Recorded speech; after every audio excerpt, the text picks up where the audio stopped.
Hai para jomblowers pecinta alur cerita, apa kabarnya? Semoga dalam keadaan baik dan sehat selalu ya. Pada kali ini, kita akan membahas film yang berjudul.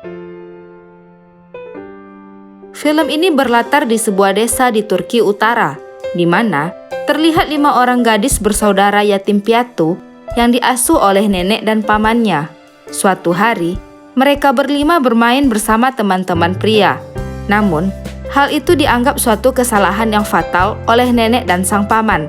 Akibatnya, mereka dilarang untuk bersekolah dan tidak boleh keluar rumah. Begitu banyak konflik yang dilalui oleh kelima gadis remaja ini.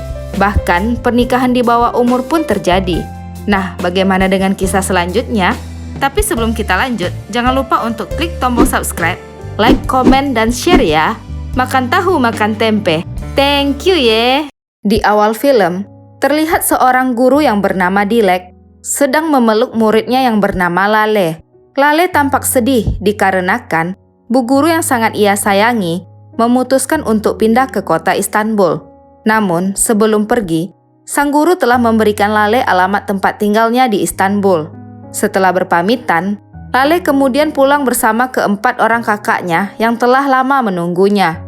Sebelum pulang, mereka bermain air di pantai bersama teman-teman pria lainnya. Terlihat Lale dan keempat kakaknya yang bernama Sonay, Salma, Ece, dan Nur sedang menikmati permainan itu.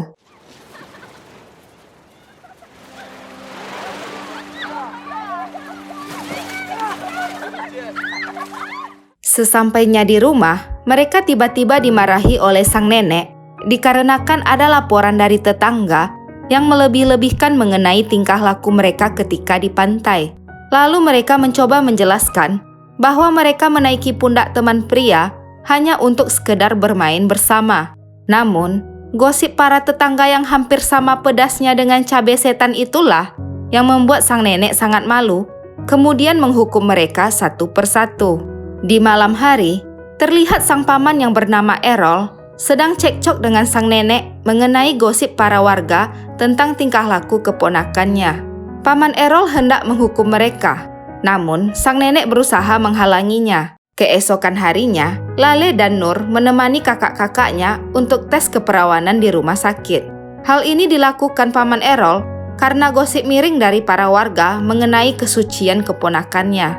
Setibanya di rumah, sang nenek terlihat bahagia mengetahui hasil tes itu, di mana tertulis bahwa cucunya masih perawan. Setelah itu, semua pintu rumah mulai dikunci. Barang-barang seperti komputer, handphone, dan sebagainya yang dianggap dapat merusak moral mereka mulai disimpan oleh sang nenek. Di siang hari, paman Erol melihat keluar jendela. Ia sangat marah ketika melihat nama Sonay ditulis di sepanjang jalan. Kini mereka semua tidak lagi diizinkan bersekolah, tetapi mereka diajarkan untuk persiapan menjadi calon istri yang baik, yaitu dengan mengajarkan mereka cara memasak. Ketika sedang bersih-bersih, Lale melihat Sonay yang sedang asik adu lirikan dengan kekasihnya. Di sore hari, sang nenek membuatkan baju gamis untuk para cucunya yang akan belajar memasak. Singkat waktu, selesai belajar memasak, mereka segera membuka gamis itu karena dianggap sangat panas. Widih, hati-hati loh dilihatin para jomblo. Wow. Ketika Nur sedang menyisir rambut sang adik, tiba-tiba mereka mendapatkan sebuah surat untuk Sonay. Lale kemudian memberikan surat itu kepada sang kakak. Sonay terlihat bahagia, di mana surat itu berasal dari kekasihnya yang telah menunggu di bawah jendela kamarnya. Lale yang masih bocil pun hanya bisa melihat tingkah nakal sang kakak yang kemudian keluar bersama kekasihnya. Di siang hari, teman sekampung Lale mengajaknya untuk pergi menonton pertandingan bola di stadion. Temannya memberitahu, jika Lale ingin ikut, maka jam 4 sore nanti, titik kumpulnya berada di warung Mang Otoy. Kemudian Lale mengajak kakak-kakaknya untuk ikut bersamanya. Akhirnya, mereka menyusun rencana dengan berpura-pura sakit, lalu beralasan ingin mengurung diri di kamar untuk beristirahat. Dengan begitu, mereka bisa mencuri waktu untuk pergi. Ketika hendak pergi, mereka mulai memantau situasi sekitar. Dengan mengendap-endap, mereka pun berhasil keluar dari rumah. Dengan susah payah, Mereka mengambil jalan pintas agar tidak ketinggalan bis. Mereka semua berusaha berlari agar bisa menghentikan bis. Namun sayangnya, bis terus melaju. Seketika Lale menyalahkan kakak-kakaknya. Namun, terlihat Sonai yang menghentikan sopir truk tetangga mereka yang bernama Yasin. Mereka meminta agar Yasin mau membantu mereka untuk mengejar bis tadi. Akhirnya, mereka berhasil menghentikan bis lalu pergi bersama para gadis desa lainnya. Hepsi senin yüzünden. Biz sinekten korktuk yine doğru düzgün yürümeyi bile beceremiyoruz. Götüremem. Singkat waktu, mereka telah tiba di stadion. Mereka semua tampak menikmati setiap momen pertandingan yang berlangsung. Di rumah, sang nenek dibuat kaget saat melihat tayangan di TV yang menampilkan cucu-cucunya sedang menonton pertandingan. Seketika, sang bibi merusak sekring lampu dan melempar sumber aliran listrik di desa itu yang membuat semua listrik padam. Hal itu dilakukan agar sang keponakan tak dilihat oleh pamannya yang akan nobar pertandingan bola di TV. Malam pun tiba. Terlihat kakak beradik ini pulang dengan selamat tanpa diketahui sang paman. Keesokan harinya, sang nenek mengajak para cucunya untuk keluar rumah. Sang nenek sengaja untuk memamerkan mereka agar bisa dilihat dan dilamar oleh pria-pria di desa itu. Di siang hari, terlihat beberapa pekerja yang sedang memasang pagar serta pintu-pintu besi di rumah mereka. Tamu yang datang adalah tamu yang akan melamar salah satu dari mereka. Sang nenek memilih untuk menjodohkan Sonai. Namun, Sonai menolak karena sudah memiliki kekasih yang bernama Ekin. Sonai mengancam jika masih dipaksa menikah dengan orang lain, dia akan teriak mempermalukan sang nenek. Akhirnya, neneknya mengalah dan menyetujui permintaan Sonai dengan syarat keluarga Ekin harus datang untuk melamarnya. Akhirnya, Selma yang menggantikan posisi Sonai untuk dijodohkan dengan pria yang bernama Osman. Proses lamaran pun berlangsung saat itu juga. Tak lama dari hari itu, keluarga Ekin juga datang untuk melamar Sonai. Singkat waktu, hari pernikahan Sonai dan Selma tiba. Keluarga mereka merayakannya dengan meriah dan sukacita. Namun, tidak dengan Selma. Dia merasa terpaksa, namun tidak bisa berbuat apa-apa.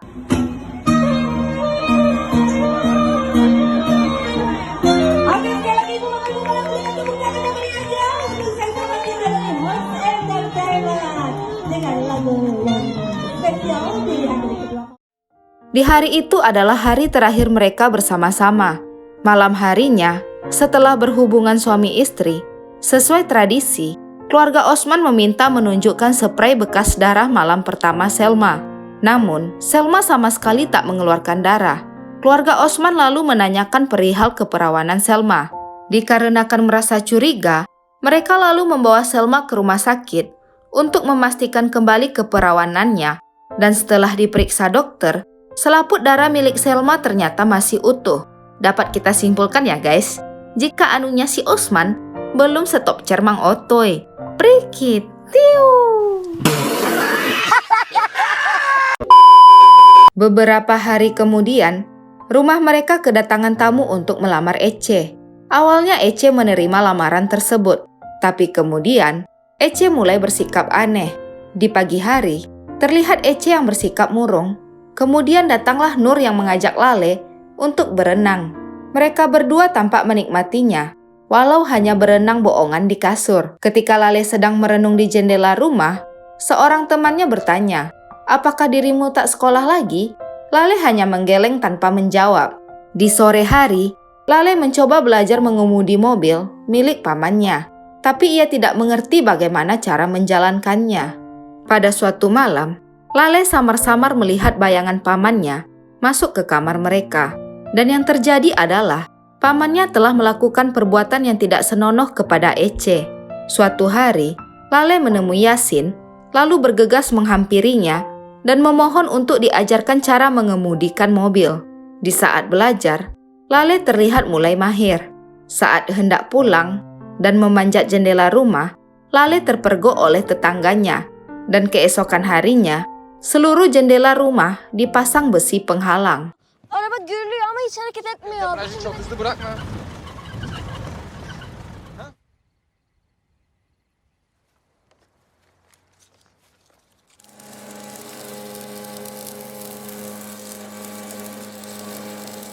Saat makan siang bersama, sang nenek menasehati mereka mengenai kesucian seorang wanita.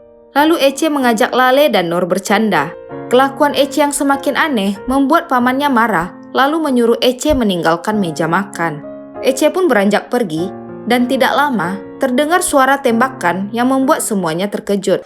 Sofradan. Kalk sofradan.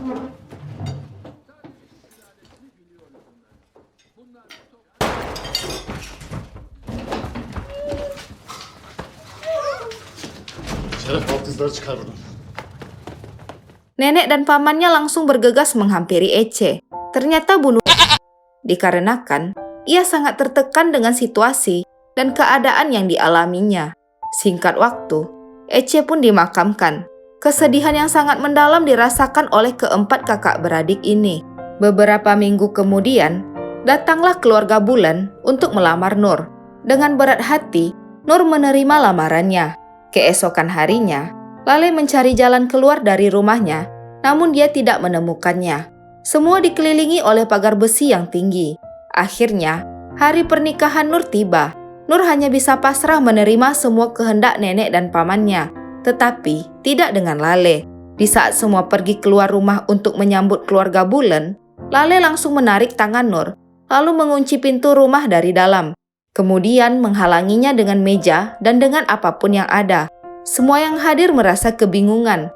Namun, pamannya marah dan berteriak menyuruh mereka membuka pintu. Pamannya berusaha mencari jalan masuk, bahkan sampai memecahkan kaca jendela. Namun tidak bisa karena semuanya sudah dikelilingi dengan besi penghalang. O zaman yardım et de şu kapının önünü kapatalım.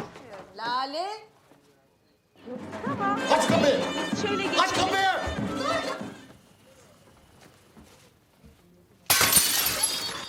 Nur melepaskan gaun pengantin yang dikenakannya, lalu melemparnya sambil berbicara, "Aku tidak mau menikah dengan lelaki itu."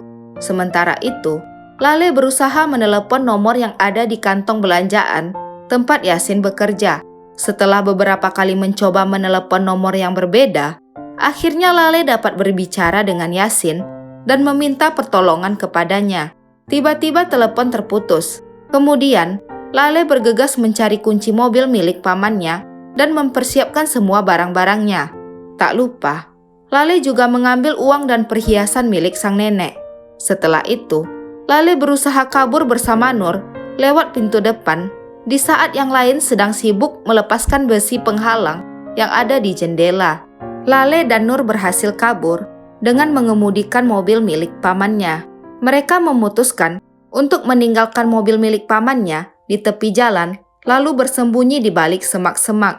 Setelah menunggu cukup lama, akhirnya mereka bertemu dengan Yasin. Kemudian, mereka berdua diantarkan ke terminal bis untuk pergi menuju Istanbul. Dengan berbekal uang dan perhiasan milik neneknya, Lale dan Nur pergi menuju Istanbul. Sesampainya di sana, mereka berdua bergegas mencari alamat tempat tinggal gurunya.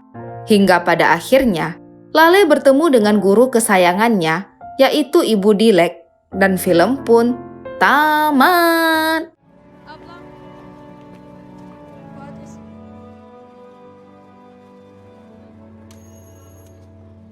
Kimi aramıştım?